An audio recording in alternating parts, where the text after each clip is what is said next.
Good evening and welcome to all and our special guest for the day, the past president, CA Manoj Fadnis sir. Today we are missing our chairman because he's traveling and will not be able to join right now.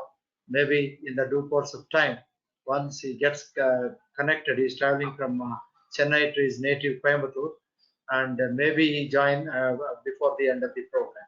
So with these words, I would very heartily welcome on behalf of SIRC of ICAI to this program on code of conduct. The importance of code of conduct is very much significant of late because of the innumerable number of responsibilities that are vested on the members and the compliances, the changes in the law, and the pandemic, and the financial statements, the changes in the financial statements, all these things. So the compliance, be it standards and auditing or accounting standards, the huge responsibility is there on the members while certifying the things. So in this context, the code of conduct and auditing standards are taken as the most important programs for the members, and it is made mandatory that every member should attend at least 2 hours each in the 20 mandatory hours of the total year. And so we cannot neglect, and of late the number of disciplinary cases against non-compliances are also on the increase. So in these circumstances, the very topic of code of talking on or discussion on code of ethics becomes much more important. And we have a great personality who was at the helm of the affairs of the institute and as president in during 2014, 2015, 14-15, that we have the experience and the illustrious career behind him to guide us on this day. Now I take the privilege of introducing him and also welcome once again all the delegates who are there online, and some of the people have called me now to join, but the registration closes at 1 hour ahead of the program. Sorry for that, and those who could not join would be able to watch it on YouTube once it is uploaded. Now I take the opportunity of introducing the president, who does not read any introduction, but then many would not be knowing his other achievements other than the being the president of the institute during 14-15. So I'll take the privilege. CA Manoj Fadnis sir is the immediate past president of the Confederation of Asian and Pacific Accountants, CAPA, a regional international organization of professional institutes from 23 countries from Asia and Pacific region. He was elected as president of the Institute of Chartered Accountants of India, New Delhi for the year 15-16, and as vice president of the institute for the year 14-15. As president, he was the chairman of all the standing committees, disciplinary committees of the and board of discipline of the ICAI. He was also the non-executive director of the Insurance Regulatory Development Authority, IRDA, member of the National Direct Tax Advisory Committee of the CBDT, as a Central Board of Advisory Committee. During the current year, he is a member of the International Affairs Committee of the ICAI. On 8th November 2017, he has been elected as president of the Confederation of Asia and Pacific Accountants. He has been elected as president for the term of 2 years, from 2017 to 2019. He has been board member since 2015. He was elected as deputy president, and from November 15 to November 17, he served as chairman of the Public Sector Financial Management Committee, PSFMC, of CAPA from November 15 to November 17. He was also nominated as member of the Small and Medium Practitioners Committee of the International Federation of Accountants, IFAC, for the term Jan 16 to 2018 December. He has been nominated on B20 for the year 2018. B20 is a business group formed by G20 based in Buenos Aires, Argentina. Presently, he is independent director on the board of Federal Bank and serves as chairman of the audit committee.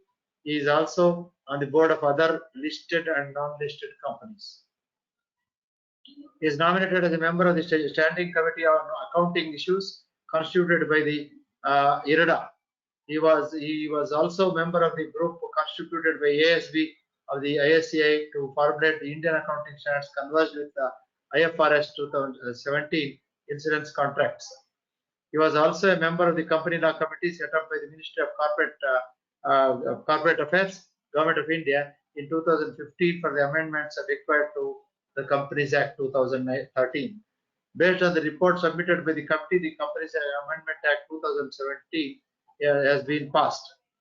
He was nominated by the State Bank of India as director of the board of State Bank of Indore from 2002 to 2005. He was also nominated by the Ministry of Corporate Affairs, Government of India as director on the board of 2 corporate companies during 2019 to 2012.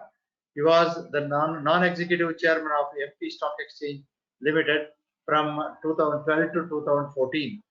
He passed his BCom from Indore University and qualified as a chartered accountant in January 87. He holds diploma in information systems audit, DISA. He has specialized in corporate accounting and reporting standards under direct taxes, corporate laws, and foreign exchange management act. He has presented more than 1,000 technical papers in seminars and conferences within India and internationally. This is the illustrious background of the one and only Manoj Fadnis. Sir, very warm welcome to you once again, and the floor is yours, sir. Thank you so much, CA Pannaraj, the Honorable Secretary of the Southern India Regional Council. Thank you for that introduction, and many thanks for inviting me to this webinar on the new Code of Ethics and the disciplinary mechanism. I am indeed grateful to the chairman and members of the SIRC for this opportunity. And as usual, I love interacting with members from Southern region. More because 2 reasons. When I was the vice president, as just now Mr. Pannaraj mentioned, my president was from Bangalore, CA Raghu. And when I was the president, my vice president was from Hyderabad, CA Devaraja Reddy from Hyderabad. So I had the privilege of working with 2 illustrious persons from Southern India Regional Council, besides working under several illustrious presidents from SIRC, starting with Mr. Bhupati, Mr. T.N. Manoran, who is an icon in himself, a very reverent person, and of course, Mr. G. Ramaswamy. So, friends, it is great to interact with all the members in the Southern India Regional Council. I must compliment the SIRC for using the technology in such a nice manner that I'm sitting maybe a few thousands of kilometers away from Chennai, but with the technology, with the latest technology which is available, and thanks also to COVID for forcing us to use this technology. We remain connected over iPads, phones, laptops, and other such medias. So friends, with the help of technology, in this session, we'll be discussing the Code of Ethics 2019, which has become effective from 1st of July 2020. I had the opportunity of presenting on Code of Ethics in SIRC a few months ago. I think it was in July 2020 that I had the opportunity to speak on this subject. And again, I find myself lucky enough to be discussing some of the aspects. Friends, Code of Ethics is it's more of experiences, more of sharing the best practices and following what is there, which are the best practices globally, and not just what is prescribed in the law. When we discuss Code of Ethics, I believe that it is important to bear in mind that it is something more important than what is prescribed in law. Something may be right legally, but it may not be correct ethically. So when we say follow the law in letter and spirit, what we really mean is, what really one would mean is, we follow the ethical principles and not just see that we are complying with the letter of the law. The spirit of the law is important. I think with that background, we should start our discussion on code of ethics, also bearing in mind that the ethical principles are in a way far ahead of the legal requirements. So as I said, there could be certain issues, certain matters where ethics require a more stringent approach than maybe what is prescribed in law. So while we can all be very aggressive in our professional practice, but we should be very conservative when it comes to ethics. And it is always better to err on the safer side. If there is a doubt, if there is an apprehension, whether ethically I can do it or I cannot do it, I would suggest don't do it. That is what ethics is. So we don't really try and interpret a way out of a situation, but if there is an ethical principle, we should try and follow that ethical principle. I hope, friends, my screen is visible. CA Pannaraj, if you could confirm my screen is visible and my voice is audible, I Visible. would proceed with my presentation. And Yes. wherever you feel that there is any difficulty in any audio video problems, please do let me know. Yes, sir. Yes. Sir, your video is turned off. You just turn on a video once. That's it. Screen is visible, sir. Okay. Yeah, it's now visible, sir. Yeah, fine, sir. Fine, sir. You can keep it this way. Thank you. Yeah. So I'm also thankful to the entire SIRC team, which is working overtime to see that we could have this successful webinar. So friends, what was Code of Ethics? Just to recap, is we have earlier it was Code of Conduct. Long ago, it used to be called as Code of Conduct. Then it evolved into Code of Ethics. So as to give more importance to the practices and procedures following. So this code of ethics was substantially revised somewhere in 2019, and the Council of the Institute has made it applicable from 1st of July 2020. Originally, it was scheduled to be made effective from 1st of April 2020, but last year, as you know, because of the ongoing pandemic, the application was deferred to 1st of July 2020. So the present Code of Ethics is structured into 3 volumes. Volume 1 is what is the International Code of Ethics, which is based on the International Ethical Standards Board, ISBA, which has laid down the Code of Ethics of 2019, and our Code of Ethics is at par with the Code of Ethics prescribed by ISBA. Volume 2 is what is contained in Chartered Accountants Act, regulations, council decisions, and that is what we have all grown up with, reading and following what is there in the Indian law and regulations and the best ethical practices laid down by our institute since 1949. And as you would see that in many cases, many examples, the Indian Code of Ethics, which is in volume 2, has been always more stringent than what is with the global Code of Ethics. So, for instance, in India, as per our institute, since ages together, I guess it would be right from 1949 or early 50s, the position has been very clear that an internal auditor cannot be a statutory auditor of a company. Now, this has grown up in the Western world where it was permitted earlier, and at the turn of the 20th century, 21st century, when the Enron crisis took place and we had the Sarbanes-Oxley Act being promulgated in the US, that this position came far more stringent in the US, that the internal auditor cannot be the statutory auditor. So one of the fine things which you will observe between the IFAC Code of Ethics, as we call it, and the Indian Code of Ethics is there are certain practices which are permitted in the Global Code of Ethics, which are not permitted in the Indian Code of Ethics. And therefore, whenever a global code of ethics is to be incorporated and imbibed by us, the stricter version is what is followed.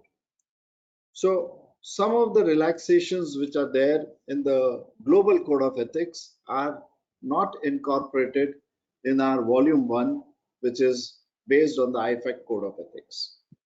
And volume 3 is a publication of the various disciplinary cases which have come to the council of the institute, the disciplinary committee, and the board of discipline over a period of time. So the code of the disciplinary cases, in the ethical cases, a previous precedent may not be as squarely applicable because the conduct of two persons may differ, as against, say, a tax law case or a corporate law case. In a legal cases where we cite precedents and we are entitled to follow those precedents. The cases decided by council of the institute would be guiding principles, but one cannot really say that in this situation you held a person as not guilty and therefore in my situation also you need not hold me guilty, because the facts and circumstances may not be identical, and rarely would they be identical. But the publication of these disciplinary cases gives us an insight as to how we are expected to follow the various principles contained in the ethical standards. And therefore, they are useful in helping us to improve our ethical behavior.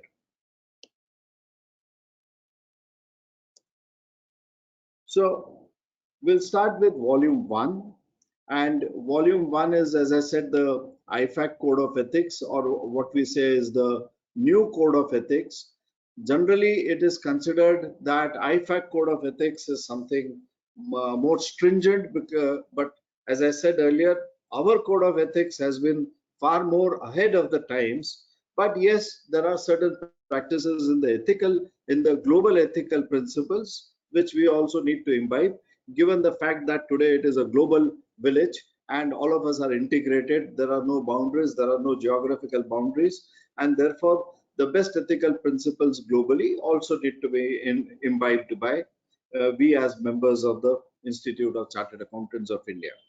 So this uh, part 1 of the volume 1 of Code of Ethics is segregated into these different parts, complying with the code, the fundamental principles, which are principle based versions and not rule based situations.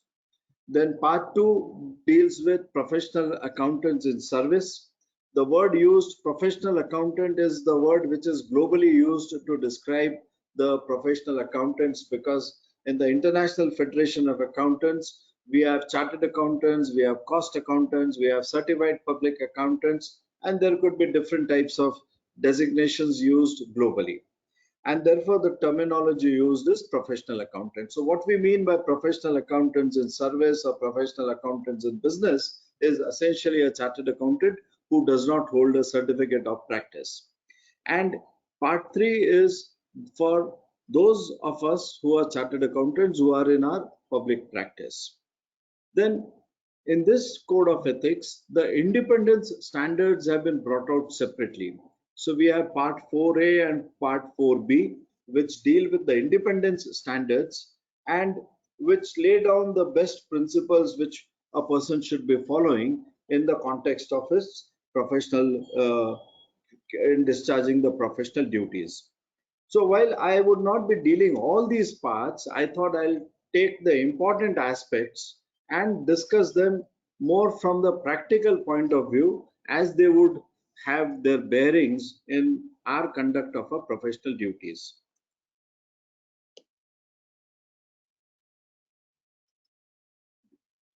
So these are the 5 standard parts which are dealt with in this code of ethics. So if you see, part 2 is professional accountants in service, would include people in business and industries and government services. In other words, those who are not in public practice. And that is how this code is structured into different parts. Now, when you see this code of ethics, volume 1, it starts with the introduction. So any principle which is being laid down, there is an introduction. Then there is a part which is a requirement. The requirement is the principle. So first that principle is introduced, then that principle is explained, and that is called the requirement. The requirement is giving something which is being mandatory. So that is the requirement.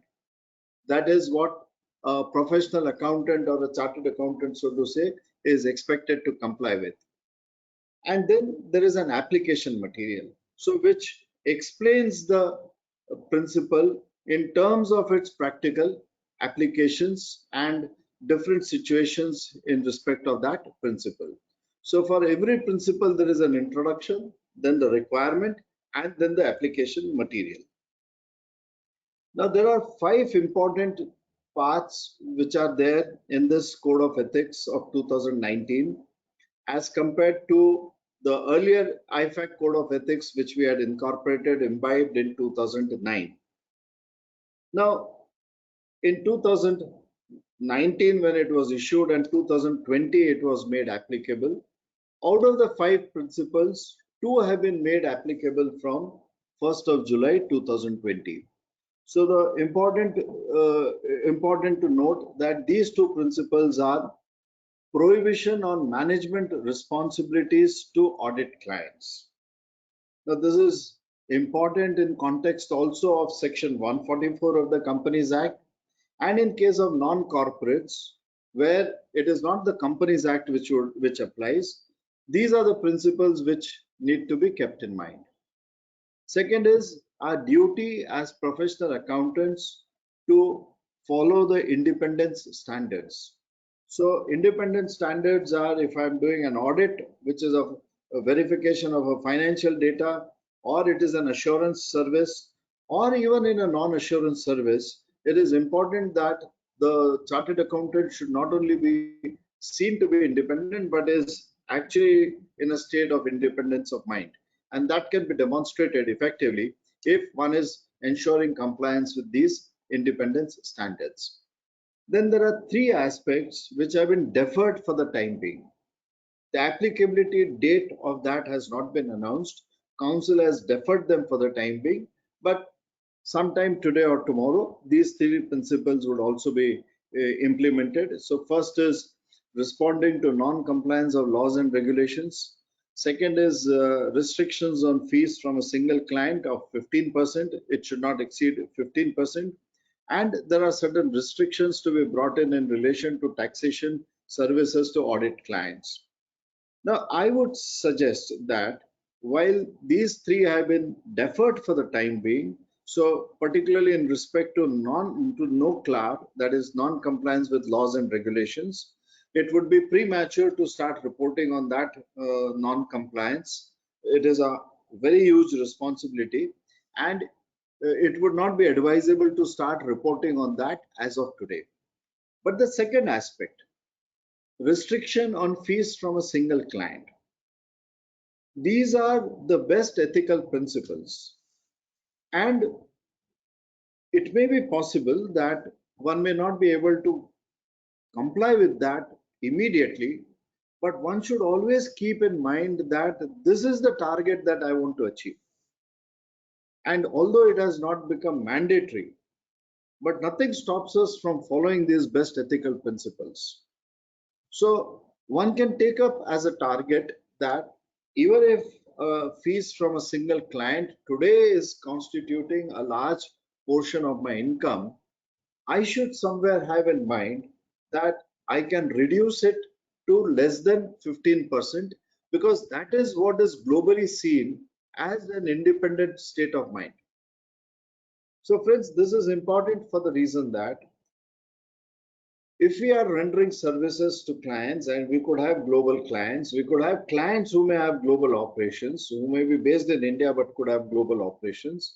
They would also like to showcase that we are having auditors and consultants who are following best global practices.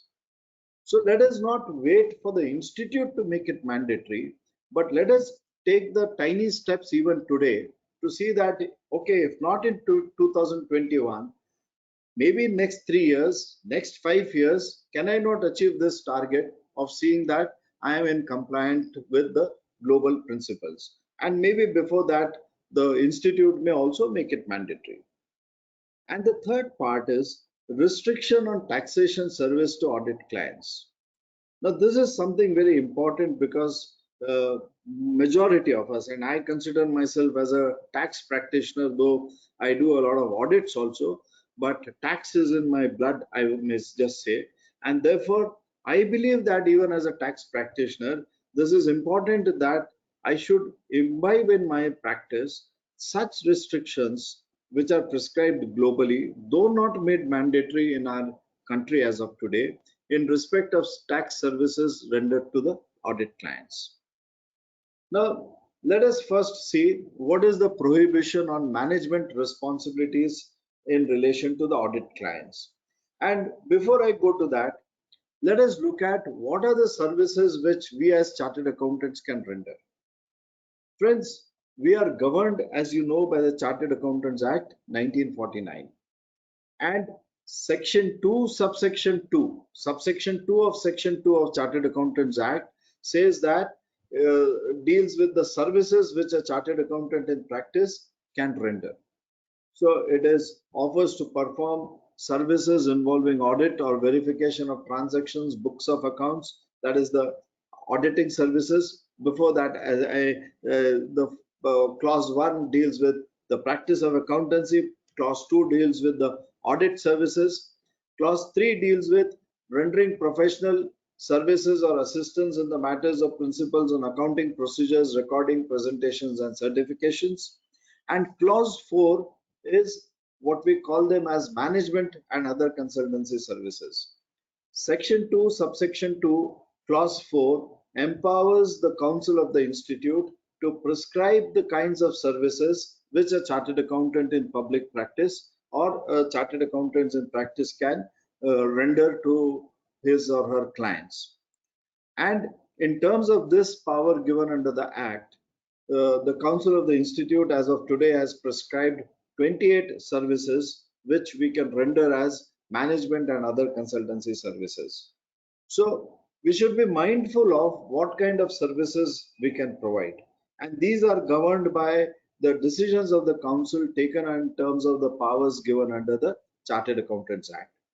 Now, under all these various services we can render, there are restrictions which have been brought in the law and also by way of code of ethics with respect to the restrictions on services which are rendered to their audit clients. So the prohibition of management responsibilities which is dealt with is in relation to the audit clients. So these are what is today being referred to as non-audit services. So we have section 144 of the Companies Act 2013, which prescribes the kinds of services which a chartered accountant, which an auditor cannot render. Then we have these restrictions which are placed in the code of ethics, and there are certain council decisions taken from time to time which impose restrictions so that the confidence in the profession, the confidence of the society at large in the profession is kept high. And that is the concern of the institute, that the society should continue to have faith and confidence in the professional services which we are rendering. And therefore, we have these kinds of non-audit services in relation to the audit clients. So section 144 of the Companies Act, friends, as you know, as you are well aware, there are 9 kinds of services which have been prohibited to be provided to the auditee, both to the auditee as well as to its holding company and to its subsidiary companies.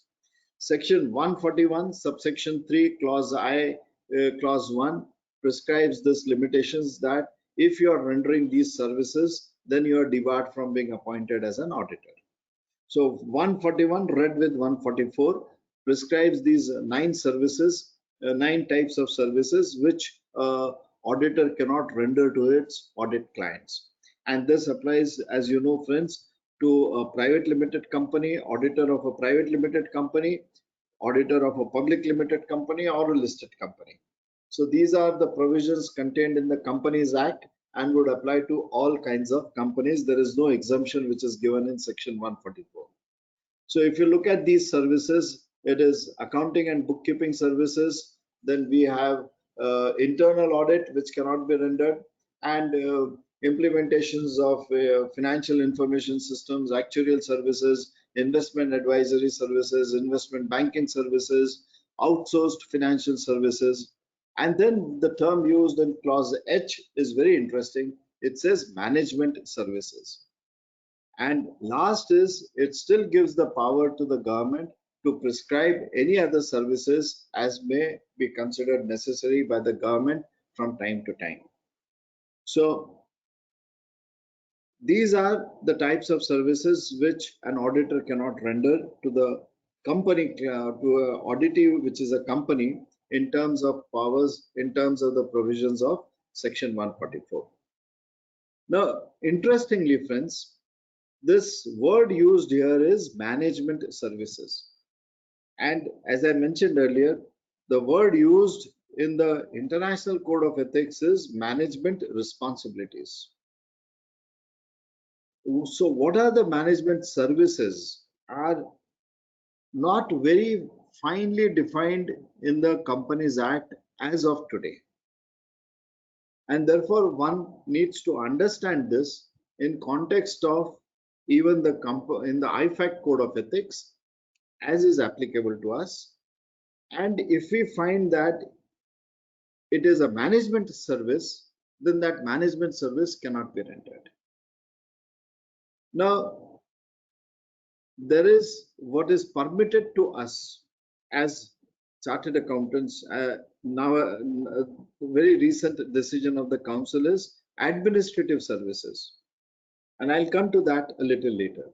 So these are terms differently used in different places. Management responsibilities in the IFAC code, management services in the Companies Act, and administrative services which are permitted under the ICAI Code of Ethics under section 2, subsection 2, clause 4, management and other consultancy services.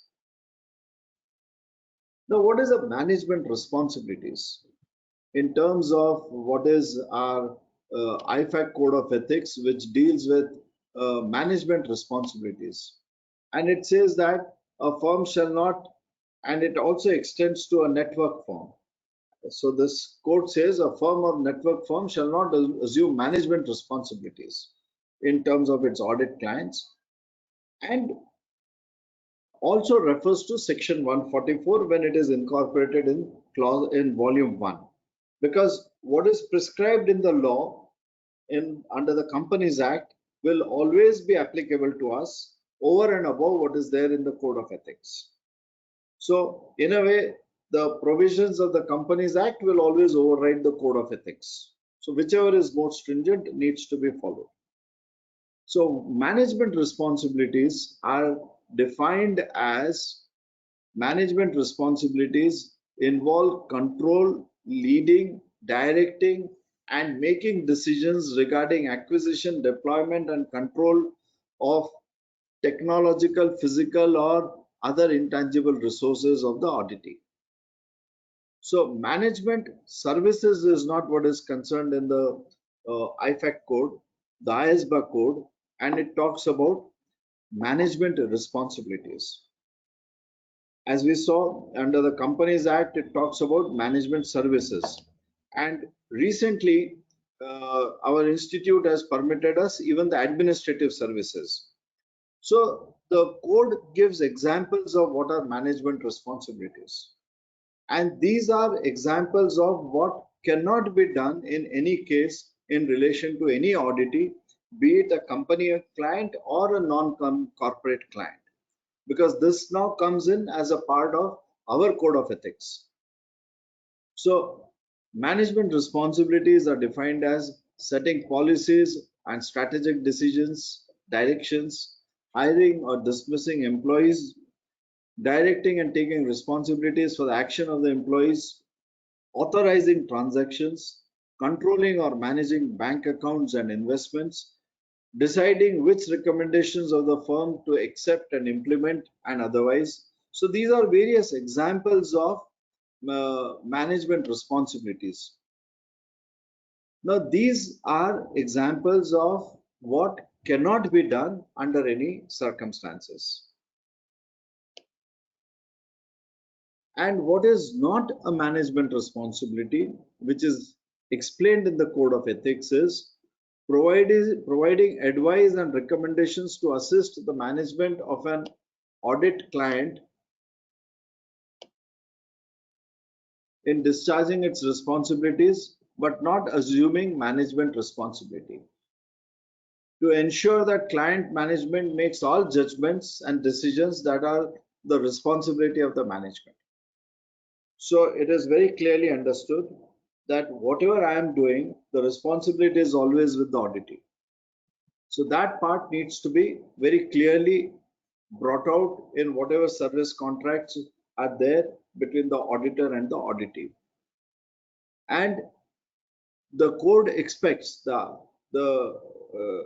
ISBA Code of Ethics expects that the management should designate somebody very clearly as to who takes the responsibility when, and it is clearly documented and delineated that the management responsibility is with X and not with the audit firm. So under these circumstances, there could be services which could be rendered under the IFAC Code of Ethics which do not come within the definition of management responsibility. And those services, to the extent it does not conflict with Section 144 of the Companies Act, they can be rendered by an auditor to its audit client, be it a company client. So it should be both permitted under the Companies Act Section 144 and it should be permitted then under the Code of Ethics of our institute. And if it is permitted under both these two categories, then those are the services which can be rendered by an auditor to its audit client. Because the emphasis always is that if you are given the task of certifying the truth and fairness of the financial statements, then you should maintain a specific distance. Your transactions with the auditee should be at arm's length, and you should not be so intermingled with the business and working of the auditee that there is no distinction about what the auditee has done and what has been done by the auditor. And therefore, to maintain the public perception, to maintain the public confidence in the audit functions, this is considered necessary globally that management responsibilities will not be undertaken. And further, under Section 144 of the Companies Act, the services which are not permitted will not be done. So as I said, Section 144 is far more stringent than what is there in management responsibilities. And even if one is not taking up management responsibilities, but in terms of the services which are listed out in Section 144, they cannot be rendered by an auditor to the auditee. Now, moving ahead, let us see what are the administrative services. And this is a new category which has been added in our Code of Ethics in February 2020. So barely a year ago, the Council has included this as the 28th item in our management and other consultancy services list, and says that administrative services is permitted, so provided it does not result in undertaking management responsibilities. Because management responsibilities now in volume 1, the institute says the auditor cannot undertake, but administrative services where you do not undertake the management responsibilities, you could render them to the audit client, to the extent it is not in conflict with Section 144 of the Companies Act. Now, the administrative services which are defined here include, as you can see from this list, word processing services, preparing administrative or statutory forms for clients' approvals, submitting such forms as instructed by the client, monitoring statutory filing dates and advising and audit clients on those dates. So broadly speaking, to my mind, and that is, I may submit my personal view because it's not so clearly brought out in the Code of Ethics as of now. The GST returns, the income tax returns, the tax deduction at source returns, the various secretarial returns, these are permitted to be done even in terms of both the Code of Ethics and Section 144 of the Companies Act, to the extent we do not take the responsibility for that. The responsibility of what is declared in the TDS return is with the SSE. The responsibility cannot shift to the auditor. So, making those aspects clear and properly documenting those contractual responsibilities between the auditor and the auditee,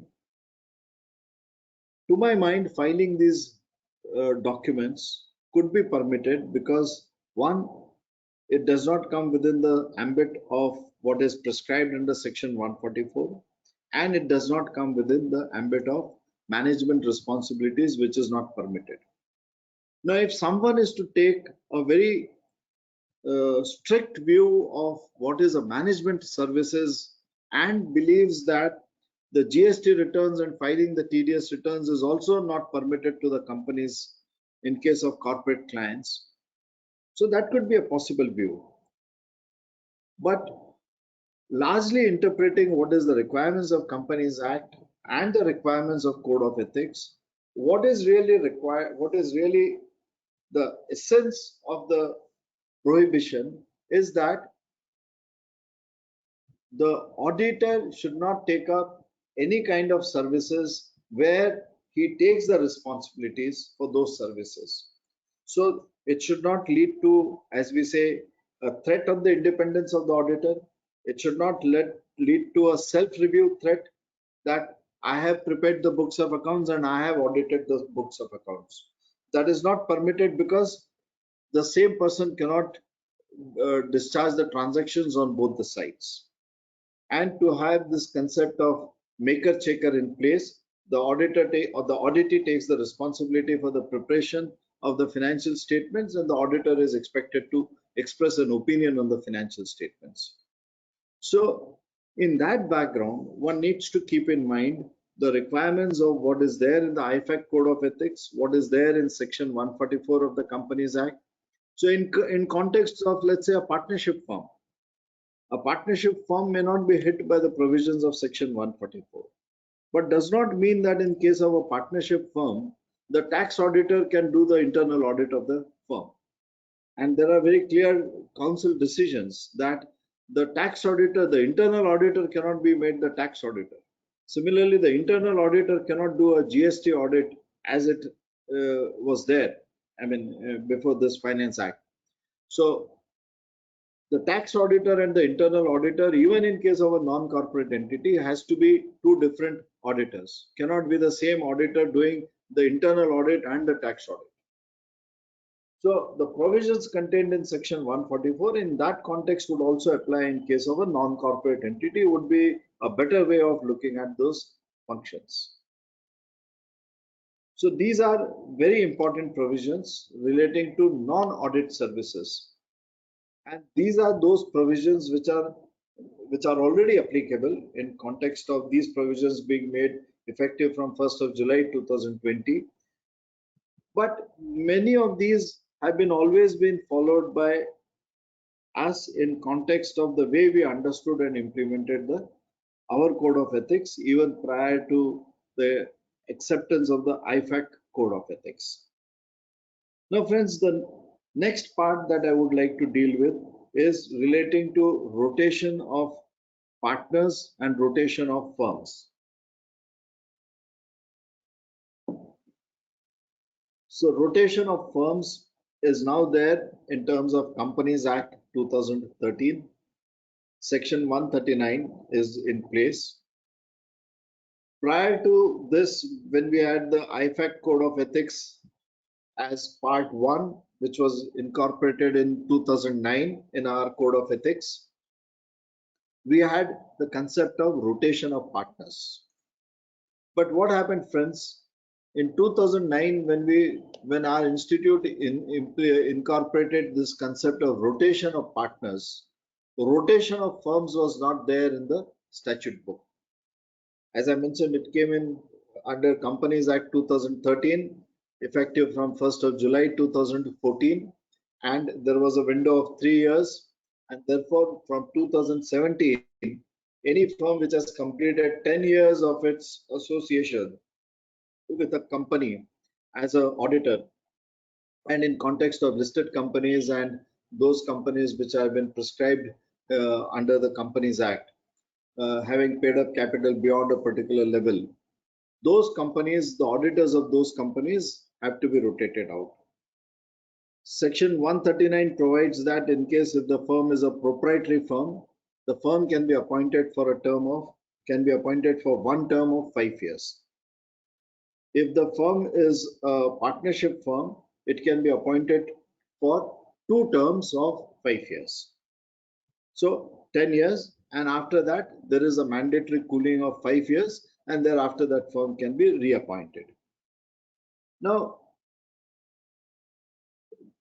while we have this rotation of firms, now we also have this rotation of partners. And there it has made the combination of rotation of firms and partners has made the application of the provisions very, very stringent for the audit firms. And sometimes I believe, and again it is my humble personal view, that when we had the rotation of firms, do we really need rotation of partners?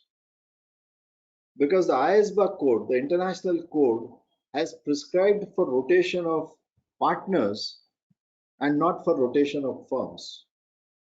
And now that we have rotation of firms, do we really need rotation of partners? And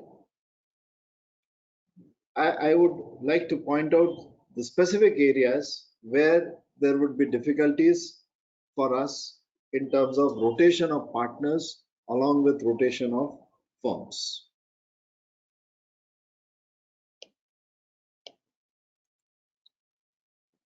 So Section 139 deals, as I said, with rotation of firms. Subsection 3 of 139 also deals with rotation of partners. And the law has not mandated rotation of partners. Law has mandated, Section 139 has mandated rotation of firms. Insofar as rotation of partners is concerned, the law has left it to the shareholders of the company to decide. And as you would see under subsection 3 of Section 139, it says, subject to the provisions of this Act, members of the company may decide that in the audit firm appointed by it, the auditing partner and his team are changed or rotated at such intervals as may be resolved by the members. And the audit shall be conducted by more than one auditor. So whether you want joint audits or you want the auditor, the audit firm to rotate its partners even if in a span of less than 5 years, it has left it to the shareholders of the company. So if the shareholders are happy, the same firm and the same auditor can continue for 5 years, and thereafter for another 5 years, there could be possibly a change in the audit partner. Generally, what is being considered is that even if the firm is reappointed for the second term, there should be a change in the partner who is signing those financial statements. So rotation of partners is there because even if the firm is appointed for the second term, the partner would be rotated out. Now, what has happened is when the IFAC code, the rotation of partners has been considered, the rotation of partners was brought in to meet or to mitigate the risk of familiarity. So if one person is associated with the audit client and the audit client is a public interest entity, if the same person is carrying out the audit for a number of years, possibly there could be a familiarity threat, possibly there could be a threat that the audit is not being adequately carried out, possibly there could be a threat in terms of how the society would look at that audit. And therefore, keeping that in mind, the IFAC Code of Ethics has brought in this concept of rotation of partners. Now, when the rotation of partners is there, the IFAC code provides for a cooling period of what cannot be done by the engagement partner who has been rotated out. So if you look at this, rotation of partners is in case of public interest entities, and it is mandatory after 7 years. Now, as things stand today, in terms of public interest entities, in India, we have the listed companies, the banks, the insurance companies are generally considered to be where there is a which are classified as public interest entities. And it is either under the Companies Act or as per the requirements of the specific regulators, be it the Reserve Bank of India, or if the appointments are being made through the Office of Honorable Comptroller and Auditor General of India for the government companies, there is a principle and there is a practice of rotation of firms. So presently, in case of public interest entities, this 7 years clause may not be applicable because the rotation of the firm itself would take place before the period of 7 years. In case of listed companies, after 5 years, normally there would be a rotation of the partners. So what is prescribed globally for 7 years? Practically in India, it is 5 years or less than 5 years. In case of banking companies, the Reserve Bank of India provides for a period of 4 years at the most, or even nowadays it is a period of 3 years in case of central auditors of public sector banks. So after 3 years, the firm is rotated out. So there is no question of rotation of partners after 7 years. Now, within the cooling period, once the partner is rotated, the engagement partner cannot come back and do any services to that auditee for a period of 5 years. The engagement quality review partner cannot render any services for 3 years. And a key audit partner, and key audit partner is a concept which is dealt with in the IFAC Code of Ethics, cannot render any services for 2 years. So that is the mandatory cooling which is prescribed under the IFAC Code of Ethics, which is also part of our Code of Ethics in Volume 1. So taking a case of a listed company where an audit firm was appointed in say 2017 for a period of 5 years, and next year in 2022 that firm completes its first term of 5 years and is reappointed for another period of 5 years.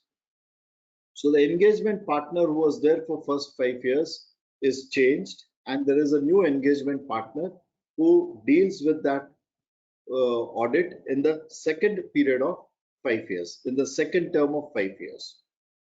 Now, here is the problem that would come, that the first engagement partner who is now rotated out, because 7 years is the maximum period, but he is rotated out after 5 years, he cannot be engaged with that audit in the next period of 5 years. The engagement quality review partner cannot be engaged for the next period of 3 years.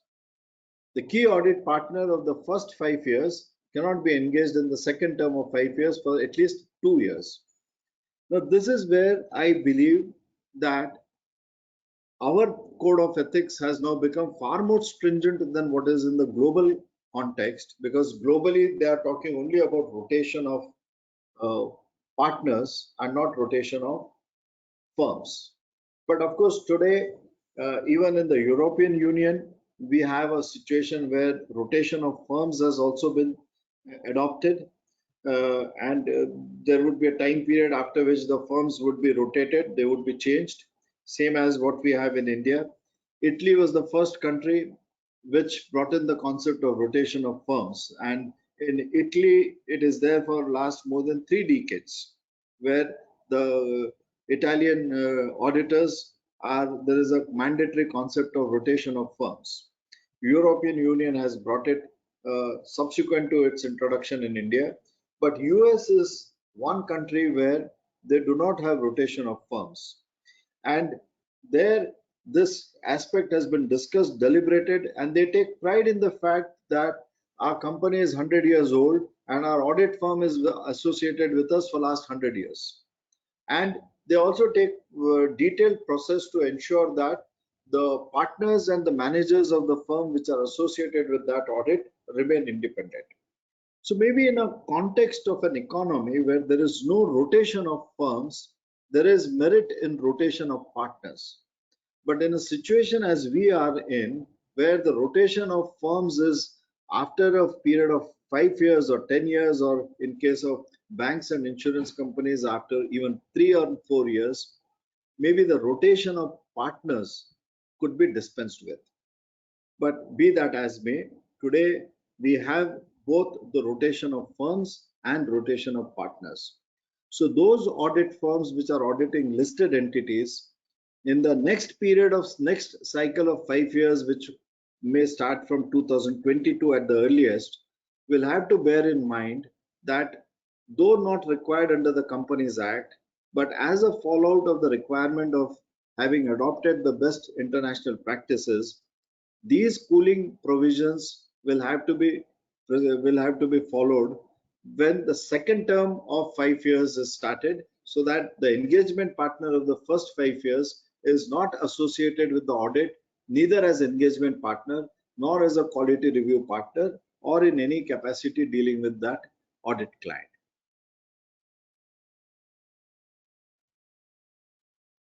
Friends, then let us look at the tax services. And this is very interesting. As I said earlier, tax services are provisions which have not been implemented as of now. Mercifully, the council has deferred it. But let us look at what are the tax services. So even globally, they recognize that when we talk about tax services, there is a range of services. There are different types of services which are rendered by a chartered accountant or a professional accountant, as globally called, in terms of the tax services rendered to the clients. So the first is tax return preparations, which is so common and popular in our country also. Tax calculations for the purposes of accounting entries. Now this is something which is a very fine sentence. Tax calculations. The issue here is, if the auditor is rendering tax services to the auditee and he has computed the quantum of tax payable by the entity,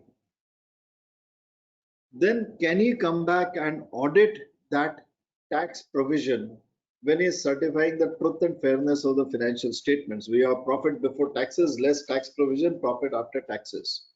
Now the tax provision has been calculated by the auditor. Can the auditor also audit and certify the profit after tax? Because there is a component which is based on his judgment. And that is where globally they have raised concerns about an auditor rendering tax services to the audit client. So the second is, first is tax return preparation. Second is tax calculations for the purpose of preparing the accounting entries. Third is tax planning and other tax advisory services. Next is tax services involving valuations. Now we have so many situations under section 56 where if a property which is a movable property or a immovable property which is being transferred for a consideration less than its fair market value consideration, the difference would be considered as an income in the hands of the recipient. And similarly, if the property is being transferred at immovable property is being transferred at a price less than its fair market value, then under section 50 CA and under section 43C, they are liable to be taxed as income in the hands of the transferor assessee. So tax services involving valuations is another area of concern in view of ensuring the independence of the auditors. Then assistance in the resolution of tax disputes. We are appearing before the assessing officers, before commissioners income tax appeals and ITAT, which of course is now proposed to be made faceless. The assessment is income tax assessments are faceless. Personally, I believe the commissioner income tax appeals and the income tax appellate proceedings should be made virtual but not faceless. So virtual is what we are doing. We are all meeting virtually, but we are not meeting facelessly.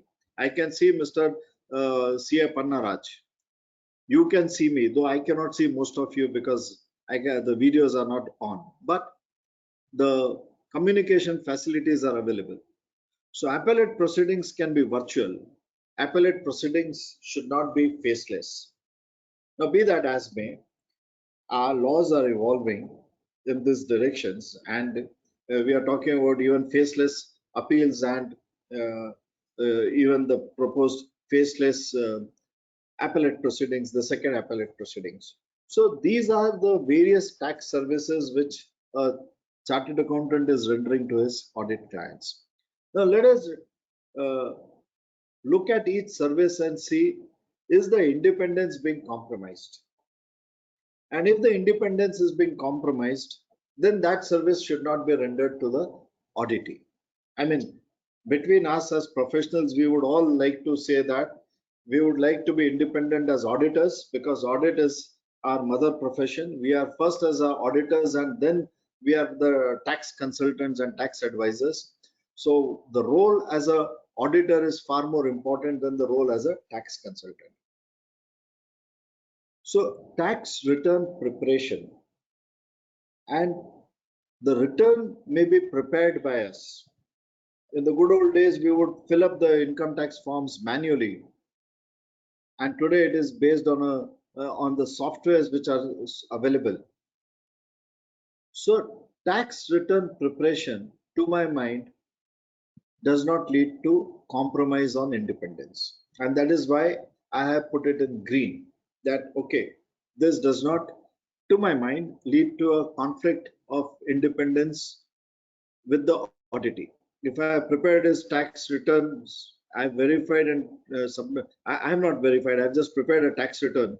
The assessee has verified it. The responsibility is on the assessee. So there is no compromise of independence. So that is a service which can be permitted.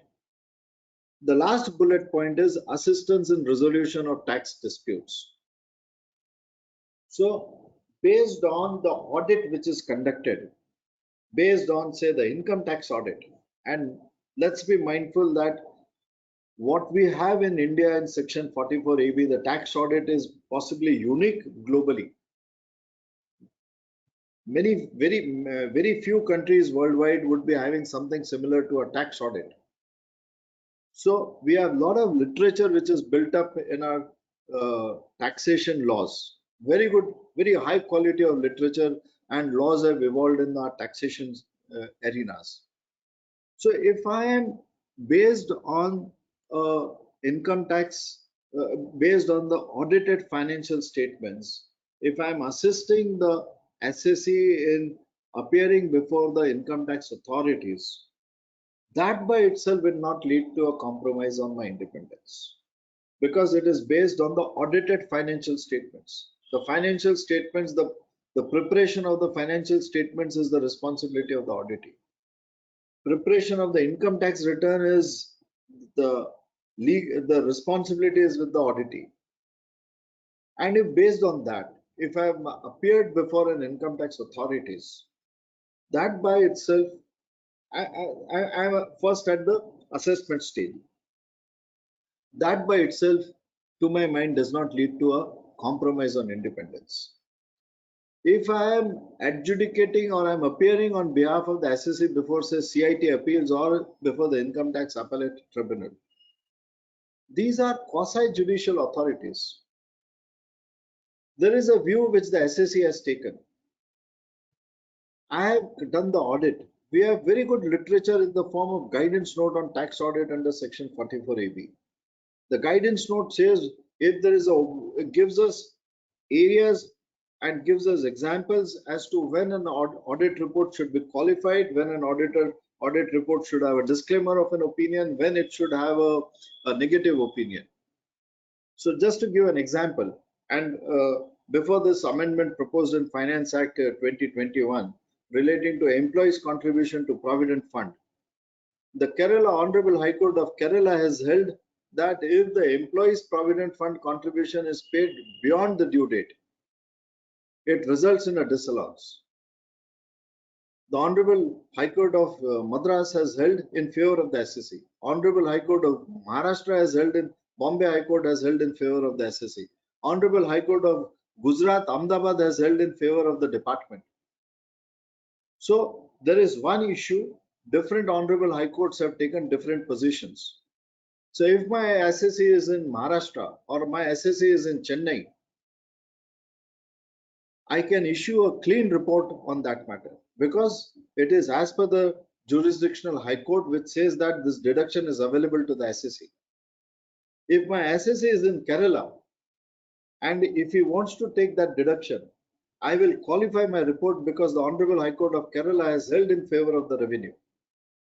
And if I am in a state of Madhya Pradesh where there is no decision, I will give an emphasis of matter because my SSE will follow a decision which is most favorable to that decision amongst the various decisions of the Honorable High Courts as laid down by the Honorable Supreme Court in the case of vegetable products.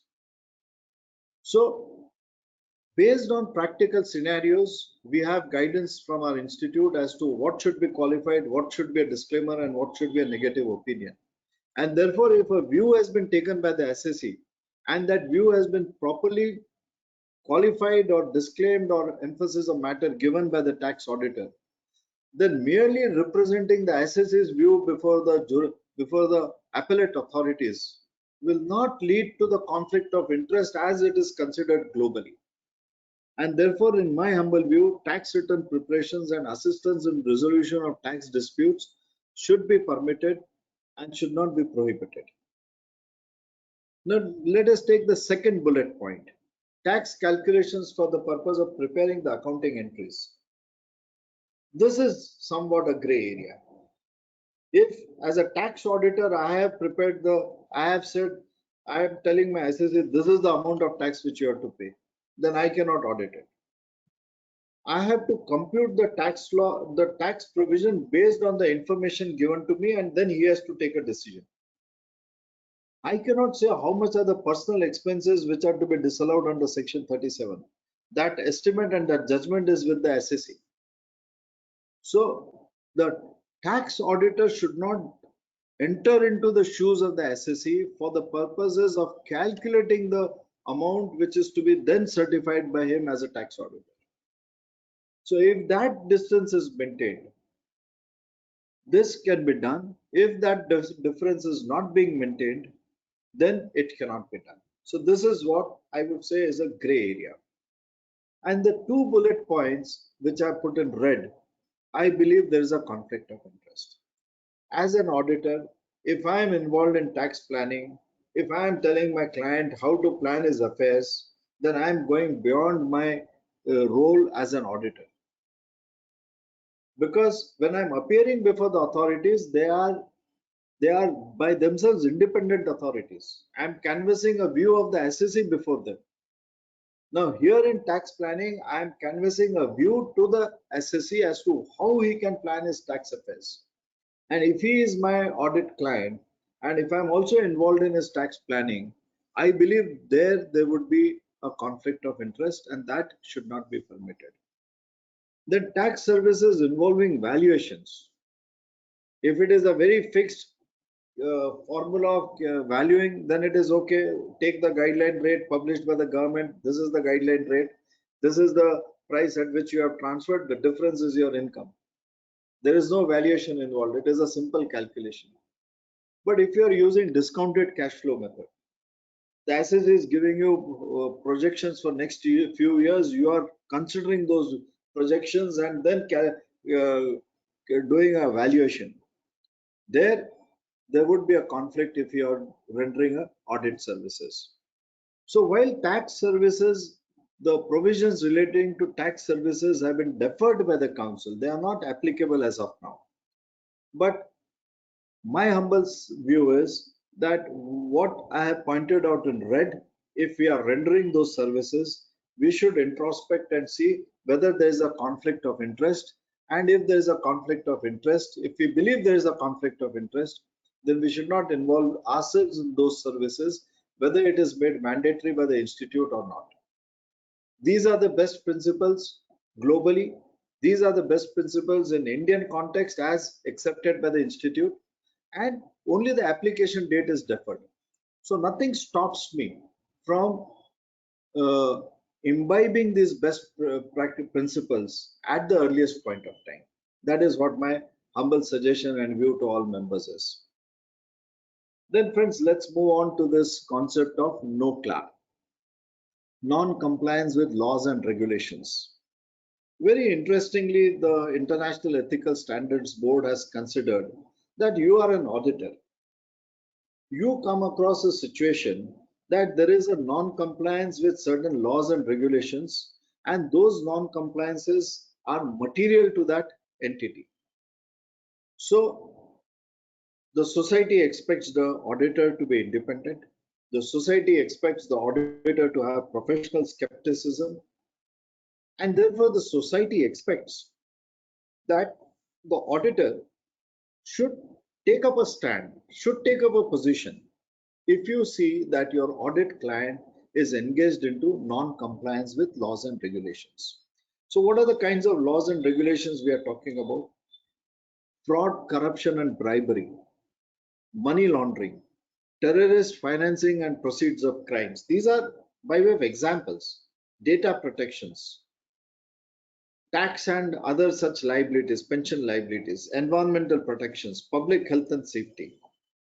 Now, under all these contexts, if you find my audit client is involved in these matters, my audit client is involved in money laundering.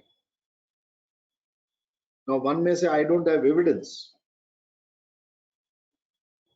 So, what is it that the auditor should do? The provisions relating to NOCLAR, as formulated by the International Ethical Standards Board.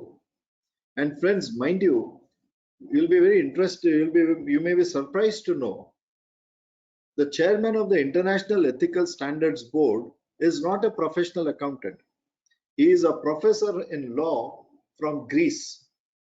The present chairman of the International Ethical Standards Board is a non-accountant. He is not an equivalent of a chartered accountant in the country where he resides in. And interestingly, again, this gentleman is due for retirement this year, and the International Ethical Standards Board has issued has asked for an expression of interest. So if any one of you in this webinar, if you are interested in applying for the post of the chairman of International Ethical Standards Board, you can look at their website. But one of the condition is that you should not have been an auditor for last 5 years. You may be a member of the institute, but you should not be an auditor for last 5 years.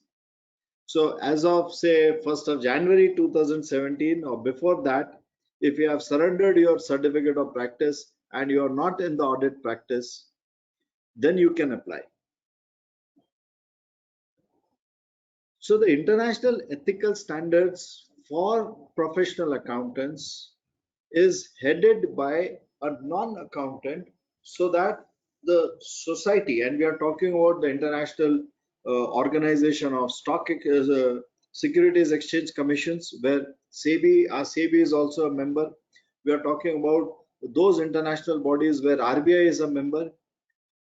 There is a international supreme audit institutions of all auditor generals of every country. They have their own associations. And those associations also look at the composition of the ISBA. They look at what is the code of ethics which is being laid down for chartered accountants, professional accountants. and that body is therefore being headed by a non-accountant. So that is the kind of independence which is being talked about. So the issue arises that if you are an auditor and you come across such kinds of non-compliances, then you cannot close your eyes. You must bring it to the notice of those charged with governance. You must bring it to the notice of the board of directors. And if they are not listening to you, you need to escalate the matter to a higher level. Today, it is the present proposal is in context of auditors of listed companies, employees of listed companies, and because of the practical difficulties, the application of this has been deferred from 1st of July 2020. Now, I would not encourage any auditor of listed company to start reporting on NOCLAR as of today because of the various legal complications which are involved, and therefore I believe rightfully as of today the council has deferred the application of this provision. As I mentioned, for tax services, it is members could be encouraged to follow the best ethical practices, but insofar as reporting on NOCLAR is concerned, I would not encourage members to start reporting on NOCLAR till the time it is made applicable by the institute because of the legal complications. But let us remind ourselves, let us be prepared for the direction in which our ethics are moving. The direction is that if you come across a non-compliance with a law and regulation, which is so very fundamental to the auditing client, you cannot keep your eyes closed. You need to do something. So this is a time for us to get prepared mentally, physically, and psychologically to these changing requirements which are coming in.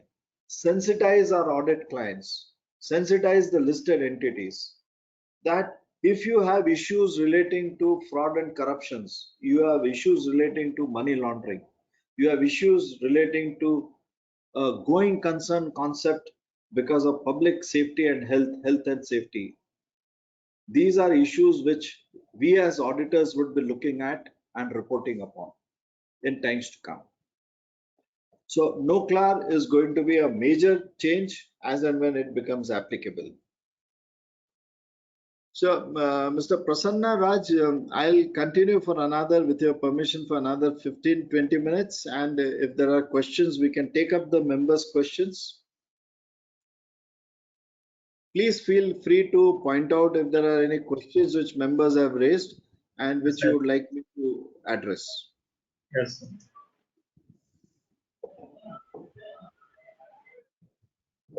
+400 members attending. Selva?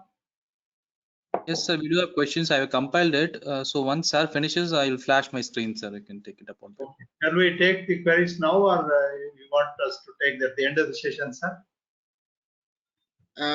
As you wish. I mean, if there are any queries with respect to what we are discussing, we can take those queries now. If you think any query is very important, we can take them now. I leave it to you to decide. I'm comfortable either. Better we'll take it up at the end. So once you finish your presentation. All right. So then I would stop at, say, after 10 to 15 minutes. Stop my presentation. We'll take up the queries. And if time available, we can continue with this presentation. Otherwise, this presentation will be with the SIRC. So it can be circulated to the participants later. Fine. So I'll touch upon the important aspects in the Code of Ethics. Then fees. Fees is a matter which has been deferred for the time being.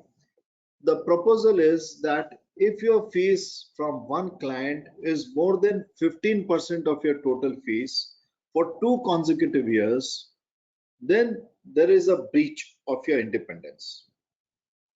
For 2 consecutive years, if your fees from one client is more than 15%, then there is a breach of independence.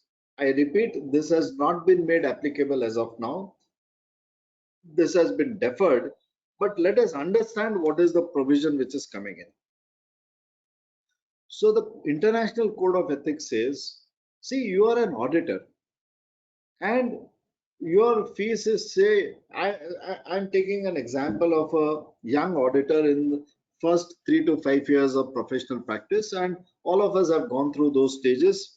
at some point of time in our lives. So there is a young auditor. He is getting say 10 lakhs of rupees or 15 lakhs of rupees from one client. So 100% fees is from one client. The International Code of Ethics says if more than 15% is for more than 2 years, for 2 consecutive years, there is a breach of your independence. Now, what is the auditor expected to do? The Code of Ethics says that in such a situation, the society is likely to believe that you are not really independent because you have only one audit client, and if you have only one audit client, then your independence is bound to be compromised, is bound to be impaired. So the Code of Ethics gives you a way out of this situation by mitigating your risk.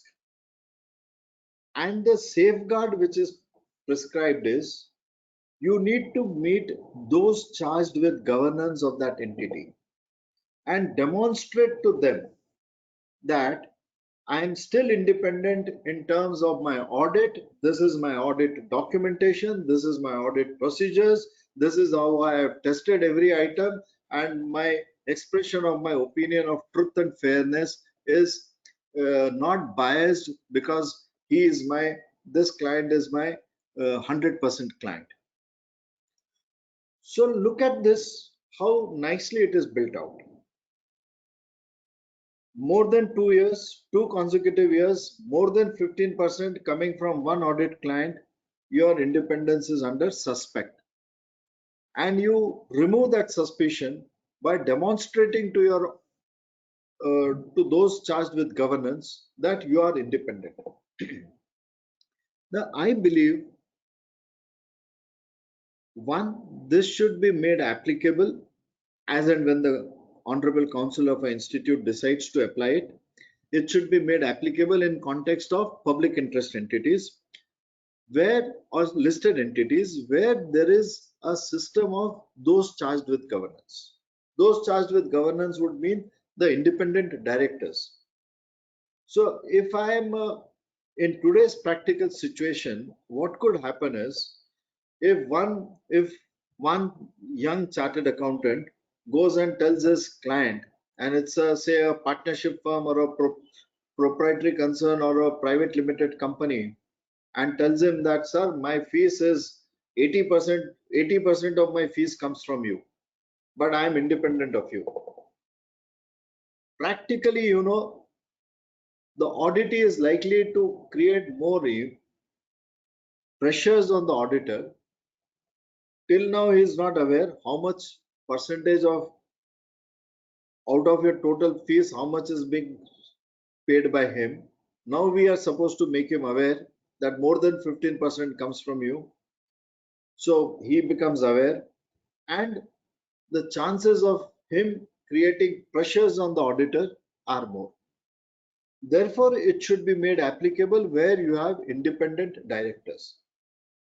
Now, in context of independent directors, so if we are to look at it from an academic point of view or from a macro point of view, now let us look at it that a young chartered accountant is an auditor of a listed company. The listed company pays him 20 lakhs of rupees as his fees, and the other fees he gets is say 10 lakhs of rupees. So more than 15% is coming from this listed entity. Now he can go to those independent directors and demonstrate to them that I am independent of the auditee because I am doing all these functions. I have carried out my audit in accordance with the auditing standards. And in a way, it really helps in building and strengthening the small and medium professionals. Unfortunately, when this provision was being brought out, many people had apprehensions that this is against the interest of small and medium practicing firms. I look at it differently. Look at what is the provision which we have as a self-regulatory measure and which was repealed in expectation of bringing in this provision. The earlier provision, which was a self-regulatory provision, was if more than 40% of your fees, the international code talks about 15%. Our code of ethics earlier prescribed if more than 40% of your fees is from a same group, single client, you need to surrender that audit. You can't do that audit. As against that, although the threshold is brought down from 40 to 15%, the proposal is you don't leave the audit straight away, but you demonstrate your independence in one or the other way. So if you look at it positively, this is actually strengthening the hands of small and medium firms in retaining that listed entity or retaining that public interest entity by demonstrating that, yes, I'm independent. So take the case of a private entity, assuming there is a director nominated by a bank or a financial institution, and he would be more, I can say, as an independent director or a person who is charged with governance. I can go and show to him that, sir, I'm independent of the promoters, and just because my fees is more than 15% does not mean that my independence is impaired. And in that way, I believe this is a better provision than what we had earlier of 40%, maybe a higher threshold, but the consequences were that the auditor has to resign from that audit, surrender that audit. So these are changes which have not been brought in as of today, but this is the direction in which globally this, and when we talk about globally, friends, it does not really mean we are talking about the United States of America and we are talking only about the European countries. We are also talking about countries from Asian region, countries from Southeast Asian regions. We are talking about more particularly economies smaller than India. We are talking about Sri Lanka, Bangladesh, Pakistan, Nepal. We are talking about all these countries. And if the auditors in those economies are following it, how would it look globally if the Institute of Chartered Accountants of India is to say that I have not implemented this provision? As Mr. Prasanna Raj mentioned, I had the privilege of being president of Confederation of Asian and Pacific Accountants, and I had an opportunity to go to many economies which are great countries, but the economies are still developing. Mongolia is a beautiful country. Economy is still developing. That country has hardly a population of 30 lakhs in a country which is maybe more than half the size of a country, but population is 30 lakhs. So the profession of accountancy is still developing in those economies. Now, if those economies tomorrow adopt these provisions before us, our position globally would be compromised. So let us not look at it only from the point of view of small and medium practicing firms. We also need to look at the macro picture which the institute has to keep in mind in ensuring that these best ethical practices are incorporated in our country too. And as I mentioned, the chairman of the International Ethical Standards Board is a non-chartered accountant. So that is how the independence is being demonstrated globally, that a non-chartered accountant heading this board brings out these provisions, and if you demonstrate your independence to those charged with governance, then you can accept and retain that client. Then friends, moving ahead, taking up some very important and practical aspects, and not again all the aspects. I think I'll take this relating to contingent fees, and then maybe I'll stop and take the questions as they may come up. Now, friends, very interesting. Can we charge fees on a percentage basis? Answer is no. Can we charge fees on a result-oriented basis? Our answer is flat no, we can't. We are chartered accountants. We will charge only fees based on certain accepted criteria. Now, contingent fees is something which is coming up as a business practice in view of the changes in the business environment. So for non-assurance services, for non-audit services, many a times the clients want, the business entities want that they will pay the fees based on the results achieved. So we have one code of ethics, which earlier said no contingent fees. And then we have this business dynamics requiring rendering of services on a basis of the outcome of the services rendered. So these are the contingent fees. Now we have, interestingly, in our chartered accountant regulations, regulation 192. Friends, our council, I must really appreciate, right from 1949. I was part of the recent councils, but right from 1949, our forefathers have been visionary in that sense. This regulation 192 deals with contingent services. Activities where the council has permitted contingent fees are permitted. You can charge fees on an outcome basis, provided it is in relation to a service which is rendered and which is approved by the council of the institute to be charged on a contingency basis. Now, regulation 192 says that what are the kinds of fees? In case of a receiver or a liquidator, the fees may be based on the percentage of the realization or disbursement of assets. In case of an auditor of a cooperative society, the fees may be based on certain paid up capital or gross net income of the society. These are the provisions contained in various societies' laws in different parts of the state governments, in the different states. And therefore, permitted that your fees could be on the basis of a percentage of the turnover of that society or on the basis of the net worth or some such criteria of that society. We're talking about cooperative societies where it is mandated under the respective state laws. Now, in case of a valuer for the purpose of direct taxes and duties, it says that 192 covers that situation. The fees may be based on a percentage of the value of the property valued. So that is also one where contingent fees has been, or percentage based fees has been accepted. Then in case of certain management consultancy services, as may be decided by council resolution from time to time, for certain kinds of management consultancy services, the regulation empowers the council to pass the resolution where fees can be charged on a percentage basis. In case of certain fundraising services, the fees may be based on the percentage of the funds raised.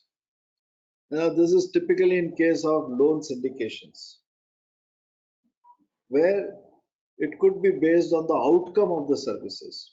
So this is not an assurance service. This is a management consultancy services. These are the services which are market-driven services.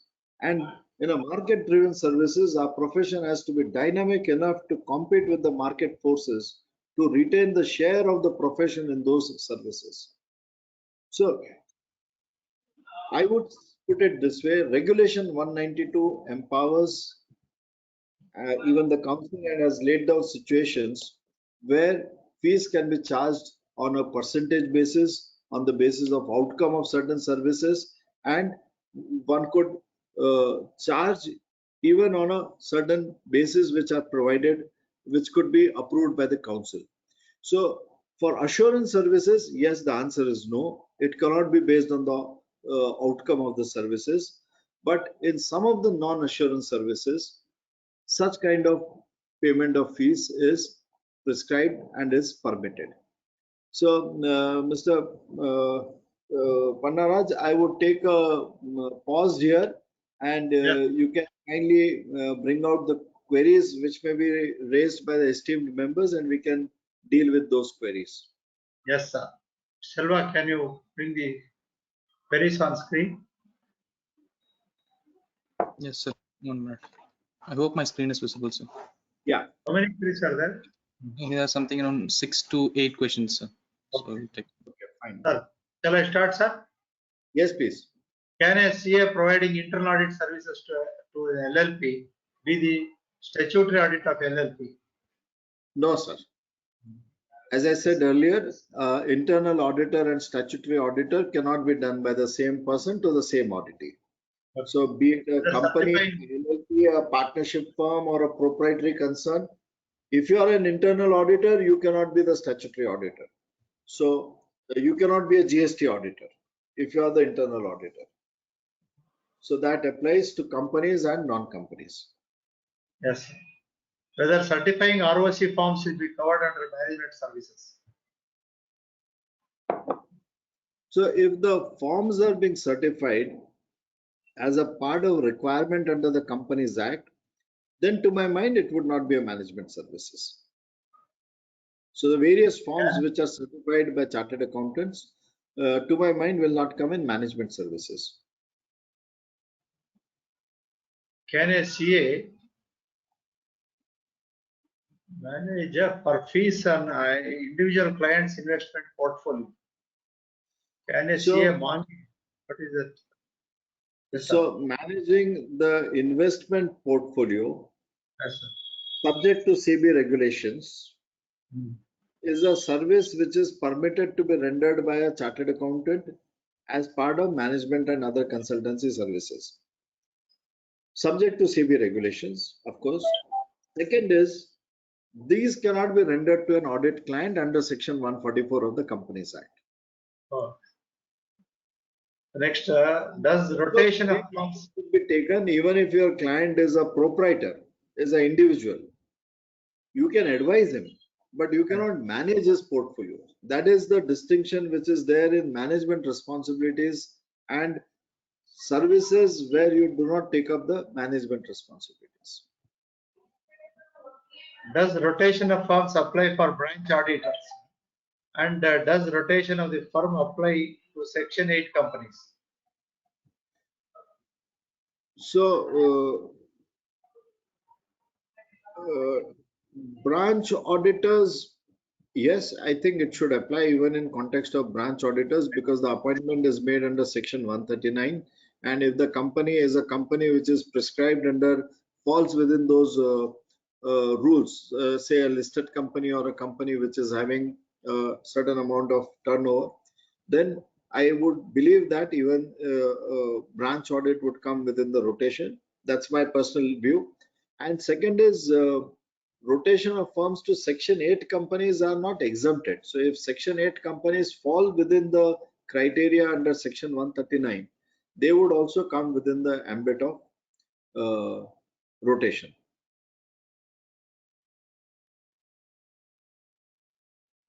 Valuation of unlisted shares certified by CA for sale to NRI.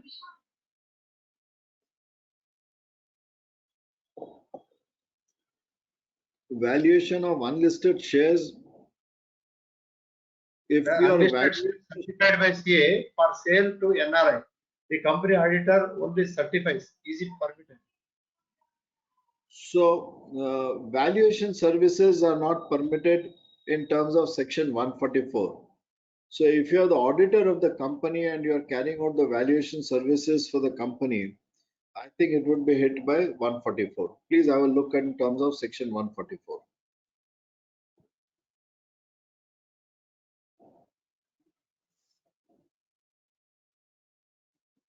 So any specific restrictions on statutory auditors also being appointed as forensic auditors or as special auditors?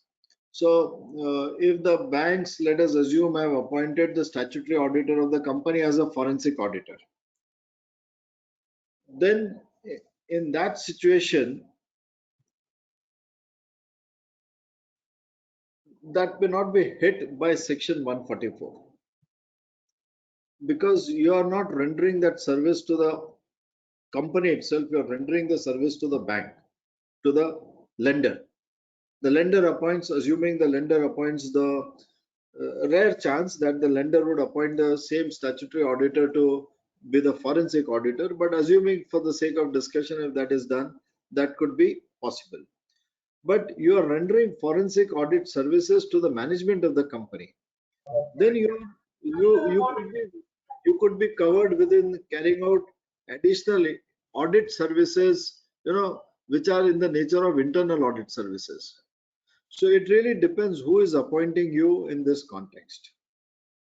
If the board of directors wants you to carry out an investigation, so let us take the case of a listed company. If the audit committee asks the statutory auditor to go more into deep into a particular area and carry out an audit. I think that would be permitted. But if it is the unlisted company, a private company, and the board of directors themselves ask the auditors to carry out, say, certain investigations, that may come within the ambit of a internal audit. So a very fair line of difference will have to be, a very hairline difference will have to be borne in mind.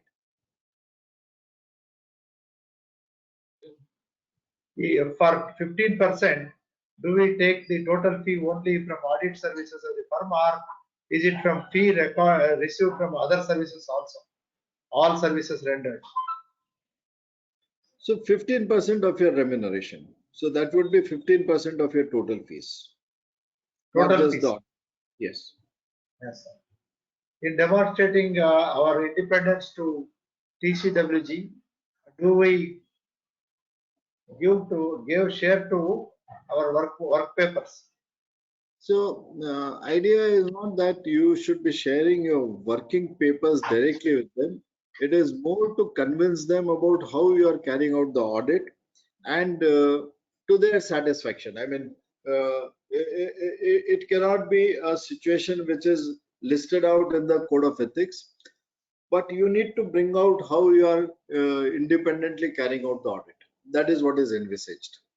So generally what audit procedures you are following, how you are testing the estimates, how you are testing the provisions, what is the scope of the audit, how deep audit you are doing, things like that. Engaged as a retainer of to partnership firm and not signing the balance sheet. In such scenario, will this 15% condition with respect to fees is applicable? And if yes, then who is going to be the TCWG for the partnership firm? You're quite right. As I said earlier, you're quite right that in case of partnership firms, individuals, private companies, there is no separate concept of those charged with governance. The management and those charged with governance are one and the same. And therefore, rightly, the council has deferred this application for the time being. So these are the areas, these are the issues which will have to be addressed. And I believe this should be brought in initially for listed companies and other public interest entities. AFRA has interrupted management services. Has any advice provided to the management? If this view is accepted, even tax advice will be management services and would be prohibited. What is your view? See, we should always bear in mind that NFRA has been given certain duties to be under the Companies Act. And if a view is taken by NFRA, which is in terms of discharging their legal duties, then that becomes a view which is binding on us. So, in that context, if there is a view, if there is an order of NFRA, and in that order of NFRA, certain position is evident, I would tend to follow that. I mean, why should one not agree or not comply with what is being mentioned by a statutory body? And that is where I said earlier that in terms of code of ethics, one needs to be conservative. So, and we have our institute's representatives also on NFRA. So it is not that the two are working disjoint of each other. There could be situations where possibly one view is taken in the institute and a different view is taken in NFRA. For leave apart the legality of it, as ethical principle, one should take a view which is more conservative. It may be a more conservative view. Something may be permitted by NFRA but not permitted by the institute. So whatever is more conservative, that view one should take. I'll put it like that. The SCA in practice appointed as a non-executive director in a private limited company. Is he liable to inform this directorship to ICAI? So what we have in Code of Ethics is a director simpliciter. And if you're a director simpliciter, it is good to inform the institute that you are a director simpliciter. Okay. But if you are not, if you are a director simpliciter and you have not informed the institute, there is no difficulty, because these are permissions which have been granted by the council in terms of what kind of employment one could take up. So director simpliciter means attending board meetings, taking fees for attending the sitting fees for attending the board meetings, so on and so forth. So that is permitted. Please inform about articleship limits as per new code of ethics. That's not come. Is 15% fee restriction applicable to new practicing CAs? So yes, as the provision stands, it is applicable to one and all in context of one and all kinds of audits. There is no exemption which is prescribed in that code of ethics, and therefore the council has deferred the application of it for the time being. As and when it is implemented, the council would be mindful of all the practical problems and would accordingly bring out the relevant provisions. If business of auditee is reduced drastically, can a lesser fee than previous auditor charged, namely 2019 turnover was 50 crore, a fee is 50,000 for 2020. Turnover is 5 crore due to lockdown and change in the auditor. Is it possible? So prior to 2006, incoming auditor could not charge fees lower than the outgoing auditor. That was the position under the Chartered Accountants Code of Ethics, where Schedule 1, Part 1, Clause 10 or 11, as it stood in 2006. Then the Chartered Accountants Act was amended in 2006, and undercutting, as the word is generally understood, undercutting has been removed as a professional misconduct. So today, if one chartered accountant is charging, as in your example, a certain amount of fees, and another chartered accountant charges less than that as his professional fees, it is not a professional misconduct. This position is there since 2006.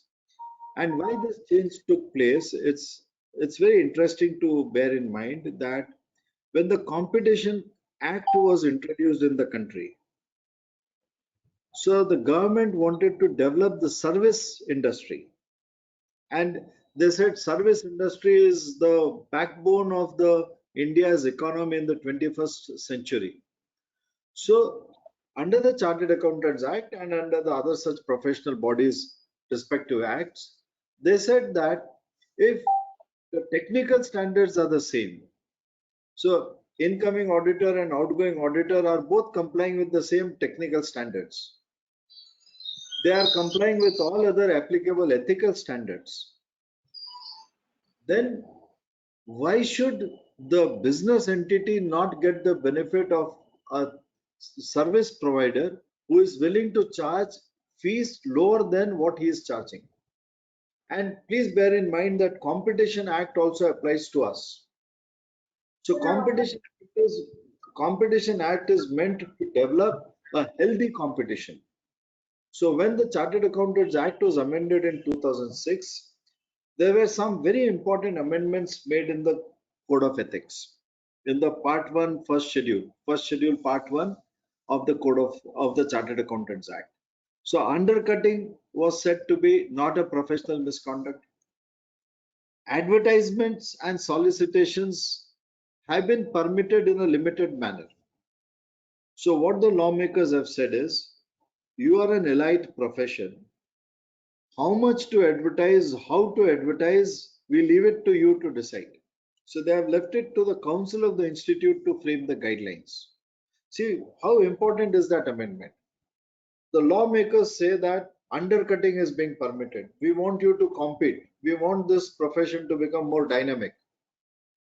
And you want to advertise? Yes, we will allow you to advertise. But how to advertise, what not to advertise?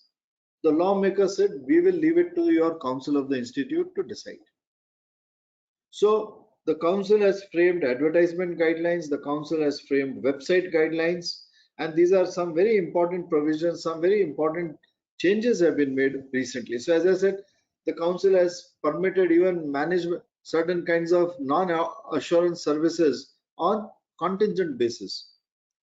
So if somebody is doing a business of loan syndications in the form of companies and charging fees on a result oriented basis, why should you restrict an audit firm, a chartered accountants firm, which is rendering the similar kind of services, by saying that you can't charge fees on a percentage basis? So those liberalizations have also come in. Now, as I said, when discussing contingent fees, what is permitted, what is not permitted, you should look into Regulation 192 and have a closer look at the provisions and then carry out your professional practice. But that is the kind of changes which have come in our Chartered Accountants Act in 2006. Very, very important and far-reaching changes. So answering to your question number 16, yes, it is possible for an incoming auditor, leave apart pandemic. I would put it in other situation. The business of the company has increased.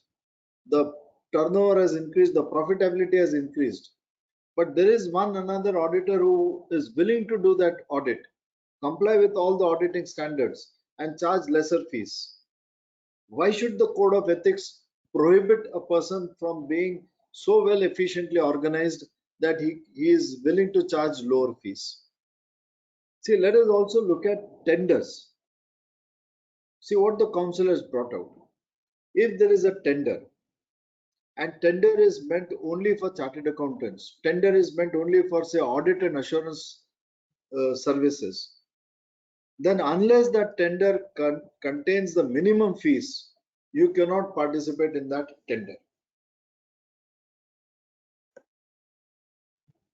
If it is for services other than audit and assurance, say it is for the purpose of carrying out TDS, preparation of TDS returns, GST returns, the tender is being invited only from chartered accountants. But the services being considered are non-assurance services, non-audit services. Their minimum fees is not even required to be prescribed. Every chartered accountant can participate in the tender.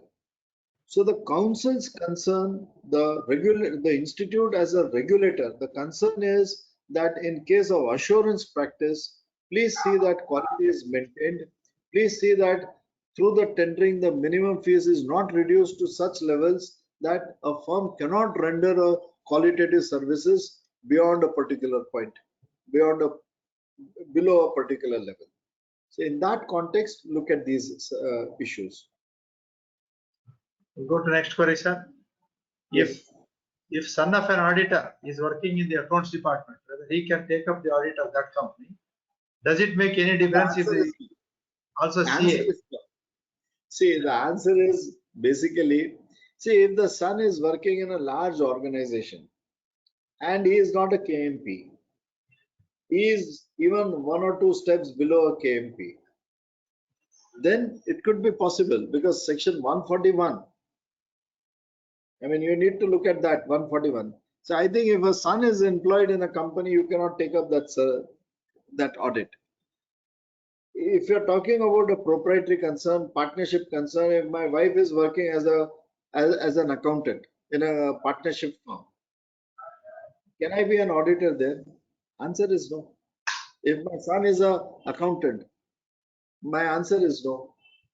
But you're looking at, say, you have been appointed as a central auditors of State Bank of India, and the son of one of the partners is working in State Bank of India in one of the branches. There it may not be a conflict of interest. So please look at it from that point of view.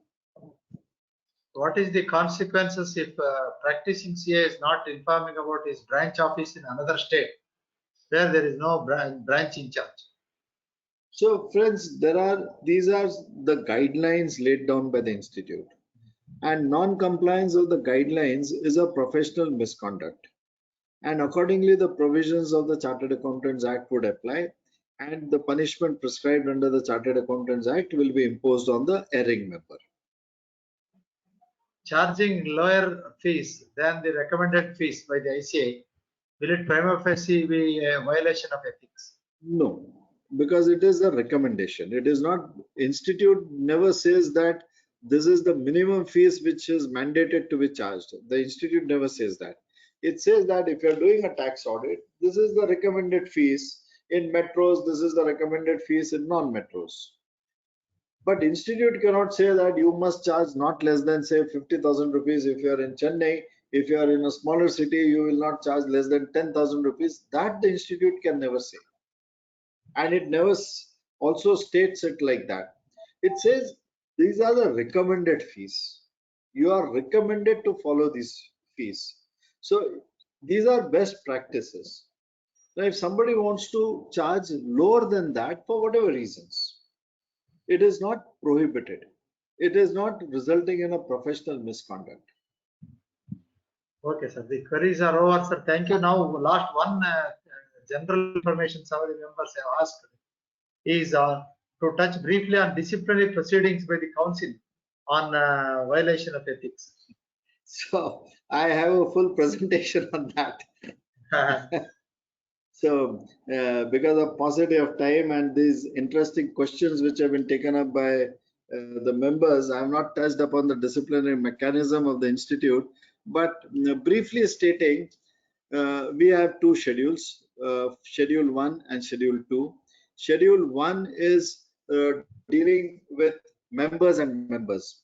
So if I'm an incoming auditor, I have an obligation to write to the outgoing auditor and ask if he has any reasons why I should not accept the audit. So this is between two members. But if I've discharged if I've carried out an audit not in accordance with the accepted auditing standards, then it is a gross negligence. It is lack of due diligence, and it would be an offense under clause 7 of part 1 of second schedule. So second schedule deals with members versus the society at large. First schedule deals with members between members to members. So the punishments prescribed for an offense under first schedule is less as compared to the punishment prescribed in the second schedule. Maximum punishment is 1 lakh of rupees monetary penalty under the first schedule, and second schedule it is up to 5 lakhs of rupees. And similarly under second schedule, the name of a member can be removed permanently. Here it could be removed for a lesser period of time. Then the mechanism of the disciplinary proceedings is, it can start on the basis of a complaint or it can start on a suo motu basis. So if there's a information which is available to the institute about certain wrongdoings by a chartered accountant, then even without waiting for a complaint, the institute disciplinary mechanism director can initiate the proceedings. Second is the complaint proceedings. So one person has a grievance, he files a complaint with the institute. When a complaint is filed, that complaint is sent to the member. The member is required to respond to that complaint in a prescribed time period, and today the number of adjournments have also been limited so that there is a quick and efficient disposal of such proceedings. So the complaint goes to the member gives his written statement, he gives his responses to those complaints.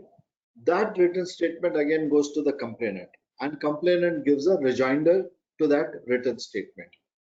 That is then placed before the director discipline. And if the director discipline has to form a prima facie view whether the member is guilty or the member is not guilty. If the director discipline decides that the member is not guilty, then he places that matter before the board of discipline. The board of discipline may say, no, the member is guilty. If the board of discipline says member is guilty, then the decision of the board of discipline is final. Similarly, if the director discipline says the member is guilty, the board of discipline or the disciplinary committee can take a final view and say that no, he is not guilty, and they can close the proceedings. So in that sense, the prima facie view is first formed by the director discipline, and then it goes, if it is first schedule, it goes to board of discipline. If it is second schedule, it goes to the disciplinary committee. And then the discipline, once the matter is considered as prima facie guilty, then there is a detailed legal proceedings which are initiated by the board of discipline or the disciplinary committee, and subsequently when they announce their order, they pronounce their order and award a punishment, then the appeal against that order is before a tribunal. Today, our former council member, a very esteemed colleague of mine and a very distinguished chartered accountant from Hyderabad, CA J. Venkateshwarlu, is a member of the Disciplinary Appellate Tribunal. So the proceedings of the Disciplinary Committee in appeal go before that Appellate Tribunal. And that Appellate Tribunal can either confirm the decision, reverse the decision as the tribunal may deem fit. The tribunal is presided over by a retired judge of a high court. 2 members are generally the former council members and 2 members are nominated by Government of India. And an appeal against an order of a tribunal will go to the Supreme Court of India on a matter of law. The high courts, the honorable high courts always have their writ jurisdiction in any matter. So any matter can be taken to the honorable high court if the honorable high court is satisfied that there is a merit in the matter being brought before them. So the writ jurisdiction of the high courts is always there. But the procedure prescribed is the disciplinary committee or board of discipline, then it goes to an appellate tribunal, and only on a question of law it will go from the appellate tribunal to the honorable Supreme Court. So that, friends, in brief, is the mechanism for disposal of the disciplinary committee proceedings. So shall we close it, sir? So thank you very much, CA Pannaraj, for coordinating this. I'm also thankful to your chairman, though for logistic reasons he has not been able to join us.